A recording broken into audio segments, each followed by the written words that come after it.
Everyone fears silence until silence starts speaking back. In a world that never stops talking, solitude feels like rebellion. Notifications vibrate. Screens glow. Opinions shout.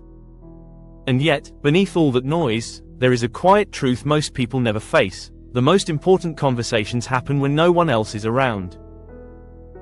Solitude is not loneliness. Loneliness is emptiness that hurts. Solitude is space that heals. One is the absence of others. The other is the presence of self. Most people confuse the two, and because of that confusion, they spend their lives running from quiet rooms, from unanswered messages, from moments where they might finally hear their own thoughts. But solitude is where clarity begins. From the very start of human history, solitude has shaped leaders, thinkers, artists, and warriors. Every profound idea was born in silence before it was spoken aloud. Every act of courage began as a private decision made alone. Every transformation started when someone stepped away from the crowd and listened inward. Yet modern life teaches the opposite. It teaches that being alone means being behind. That silence is awkward. That if you're not constantly visible, you're forgotten. So people stay busy, stay distracted, stay surrounded, but deeply disconnected.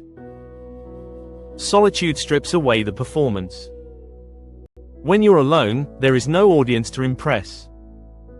No expectations to meet. No role to play. The mask comes off, whether you want it to or not. That's why solitude is uncomfortable at first. It confronts you with yourself, unfiltered.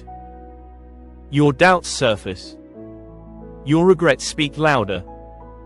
Your unresolved questions rise up. Most people don't avoid solitude because they hate being alone. They avoid it because they're afraid of what they'll find. Solitude asks questions no one else dares to ask. What do you actually believe, not what you repeat? What do you want, not what you've been told to want? In the presence of others, we borrow identities. We absorb moods.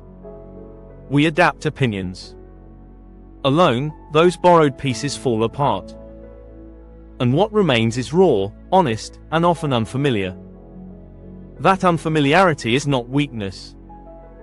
It's the beginning of self-awareness. Solitude slows time. When distractions disappear, minutes stretch. Thoughts deepen. Patterns emerge. You start noticing how your mind works instead of being dragged by it. You see habits you never questioned. Emotional reactions you thought were normal. Desires that don't truly belong to you. This is where growth starts, not in loud motivation, not in endless consumption, but in quiet observation. There's a reason every spiritual tradition emphasizes retreat, silence, or isolation. Not because the world is evil, but because clarity requires distance. You cannot see the shape of your life while standing inside its chaos. Solitude gives you perspective. In solitude, you realize how much energy you spend reacting. Reacting to people. Reacting to expectations. Reacting to noise. When those triggers vanish, your nervous system settles. Your thoughts stop sprinting. Your emotions stop competing for attention. And slowly, something unexpected happens. You start hearing your intuition. That subtle inner voice most people drown out with entertainment and busyness. The voice that doesn't shout but knows. The voice that warns you before mistakes. The voice that nudges you toward paths you've been afraid to take. Solitude sharpens that voice. This is why solitude often precedes major life changes. People don't wake up one day and transform randomly. Transformation follows periods of withdrawal. Moments where someone steps back and says, "This life no longer fits." In solitude, excuses lose power. You can't blame distractions. You can't blame others. There's no one to convince but yourself. And that honesty can be terrifying. You may realize you've been living for approval. You may realize you've been chasing things that don't fulfill you. You may realize you've been avoiding a truth you already know. Solitude doesn't judge you for this. It simply reveals it. That's why solitude feels heavy before it feels peaceful. It forces confrontation before offering calm. Like cleaning a cluttered room, you must first acknowledge the mess. But once you do, something shifts. Solitude becomes freedom. Freedom from constant comparison. Freedom from noise-induced anxiety. Freedom from the need to explain yourself. When you're comfortable alone, you become selective with company. This is where inner strength forms. They don't beg for attention. They don't settle out of fear. They don't lose themselves to belong. They choose deliberately. Without external stimulation, the mind learns to sit. To wait. This patience spills into life. You stop rushing decisions. You stop panicking over uncertainty. You understand that not everything needs immediate resolution. Stillness becomes a skill. And in that stillness, creativity wakes up. Solitude allows thoughts to connect in new ways. It gives imagination room to breathe. This is why artists crave isolation. Why writers disappear. Why innovators retreat. They're not escaping life, they're entering it more fully. It's immersion. Immersion in thought. In feeling. In awareness. You start wanting depth. More grounded. Less reactive. More authentic. You bring yourself with you. But solitude demands discipline. Fewer escapes. Most people quit here. They mistake discomfort for danger. The silence softens. The mind clears. The tension dissolves. And what remains is presence. Presence with your breath. Presence with your thoughts.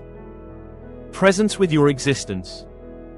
You begin to understand yourself not as a problem to fix, but as a process to observe. You stop fighting who you are. You start working with it. Solitude teaches you that you don't need to escape yourself. You need to understand yourself. You know how to be still. This is only the beginning. Unshakable confidence. Stay with the quiet. When solitude deepens, something subtle but powerful begins to change. Not a perfected version. Not an idealized one. A real one. Most people don't choose who they are. They inherit it. From family expectations. Without constant input, the mind stops mimicking. You notice which opinions feel borrowed. Which ambitions feel imposed. At first, this can feel like losing yourself. Relationships you once defended. Beliefs you once repeated without thought. It's recalibration. Identity built in noise is fragile. Performance requires energy. That energy turns inward. And inward focus changes how fear operates.